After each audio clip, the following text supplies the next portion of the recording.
ఈ వీడియోలో మనం విల్ అనే హెల్పింగ్ వర్బ్‌ని ఉపయోగించి వెన్ అనే డబ్ల్యూహెచ్ క్వెషన్ వర్డ్‌తో డబ్ల్యూహెచ్ క్వెషన్స్ ఎలా అడగాలి అనే దాని గురించి తెలుసుకుందాము.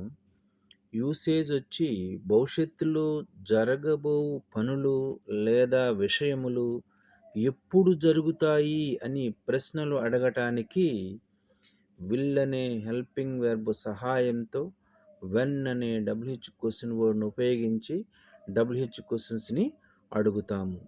దీని యొక్క ఫార్ములా ఏ విధంగా ఉంటుందంటే when plus will plus subject plus verb one plus other words or extra words. ఈ విధంగా దీని యొక్క ఫార్ములా ఉంటుంది.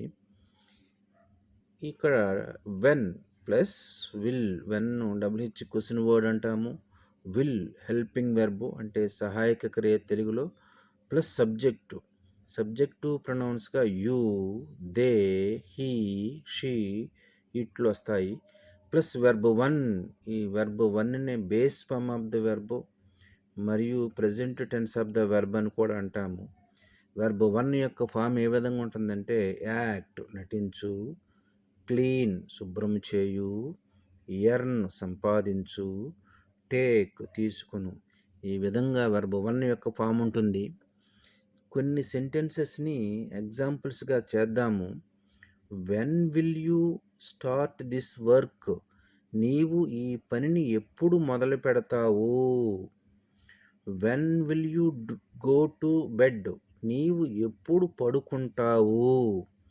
When will they know the fact? వారు నిజం ఎప్పుడు తెలుసుకుంటారు? ఇలాంటివి మరికొన్ని సెంటెన్సెస్ మీరు ఎగ్జాంపుల్స్గా ప్రాక్టీస్ చేసినట్లయితే విల్ అనే హెల్పింగ్ వెర్బ్ సహాయంతో వెన్ అనే డబ్ల్యూహెచ్ క్వెషన్ వర్డ్ను ఉపయోగించి డబ్ల్యూహెచ్ క్వెషన్స్ ఏ విధంగా అడగాలి అనే దాని గురించి పూర్తిగా తెలుసుకోగలుగుతారు.